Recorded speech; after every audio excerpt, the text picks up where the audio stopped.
ATS के सामने उगले कैसे राज? एटीएस के किन सवालों के नहीं दे पाई जवाब? सीमा हैदर आखिर क्या छुपा रही है?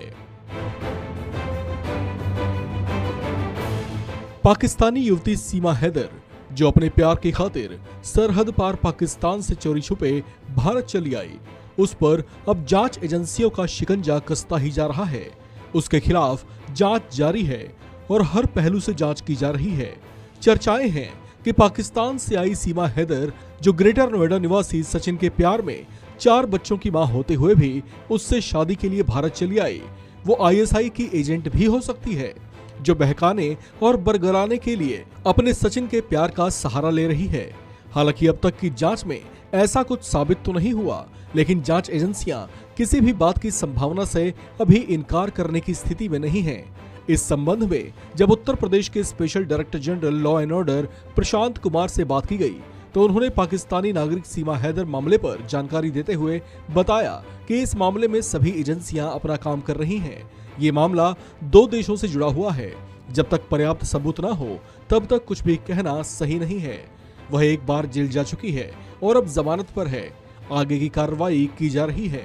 नहीं कोई टीम नेपाल जा रही है सर। नहीं कहीं कोई टीम नहीं जा रही है इसमें। जांच टोटल गलत है। सीमा हैदर से लगातार पूछताछ चल रही है।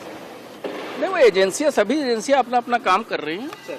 क्या लग रहा है? क्या कोई संदिग्ध पाकिस्तानी जासूस है? संदिग्ध क्या लग रहा है सर? नहीं, अभी इतनी जल्दी ये मामला 2 राष्ट्रों के बीच जुड़ा हुआ है। इसमें जब तक पर्याप्त साक्ष्य नहीं मिल जाते, कुछ भी कहना उचित नहीं। किस बिंदु पर जांच हो रही? क्या नहीं, वो तो जब एक बार वो जेल जा चुकी है, उसके बाद बेल पे है। अब उसके बाहर भेजने की जो विधिक प्रक्रिया है, उस हिसाब से कार्रवाई चल रही है। क्या बाहर भेजा जाएगा सर? वापस नहीं, रिपोर्ट किया जाएगा? ये तो इसके लिए पहले से कानून तय है, उस हिसाब से कार्रवाई, कानून अपना काम। भारत में दाखिल हुई है, क्या नाकामी लगती है सुरक्षा? नहीं, ऐसा नहीं है। जो अगर हमारा बॉर्डर पोरस है और उसके लिए कोई पासपोर्ट की आवश्यकता नहीं है, तो इसलिए इस तरह की चीजें। लेकिन एक पाकिस्तानी नागरिक नहीं, ये तो किसी के चेहरे पे तो कुछ लिखा नहीं। पाकिस्तानी युवती सीमा हैदर से यूपी एटीएस 2 दिन में लगभग 16 घंटे लंबी पूछताछ कर चुकी है। इस पूछताछ को लेकर चर्चाएं हैं कि एटीएस को इस बात का संदेह है कि सीमा उनको गुमराह करने की कोशिश कर रही है, जबकि उसकी एजुकेशन और अपने कॉन्फिडेंस को लेकर भी वो संदेह के दायरे में है। बताया जा रहा है कि महज 5वीं जमात तक पढ़ी सीमा हैदर एटीएस टीम के सवालों के धड़ाधड़ जवाब दे रही थी। उसमें कोई हिचक नहीं देखी गई। ऐसे में चर्चा है कि उसके खिलाफ जांच को ज्यादा सावधानी से आगे बढ़ाया जा रहा है। यूपी एटीएस के अधिकारियों ने सीमा हैदर से कुछ कोडवर्ड्स के बारे में भी जानकारी मांगी। चर्चाओं के मुताबिक उससे ये पूछा गया कि भारत आने के दौरान या यहाँ पर रहने के दौरान उसने कभी फल या फूफी जैसे शब्दों का इस्तेमाल किसी के साथ किया। दरअसल ये पहले आईएसआई का कोड लैंग्वेज रहा है, जिसमें फूफी उस शख्स को कहा जाता है जो अपने देश से जुड़ी जानकारियां आईएसआई तक भेजता है, जबकि फल शब्द का इस्तेमाल आईएसआई रुपयों के कोड के तौर पर करता रहा है।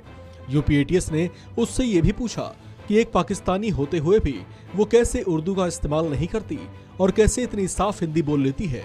साथ ही उससे एक मुसलमान होते हुए भी हिंदू तीज त्योहार और रीति रिवाजों की इतनी अच्छी जानकारी होने के बारे में भी पूछा गया।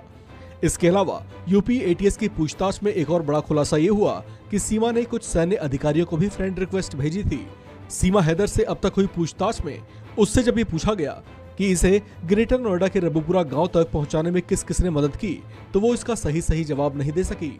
इस खबर में फिलहाल इतना ही। बाकी अपडेट्स के लिए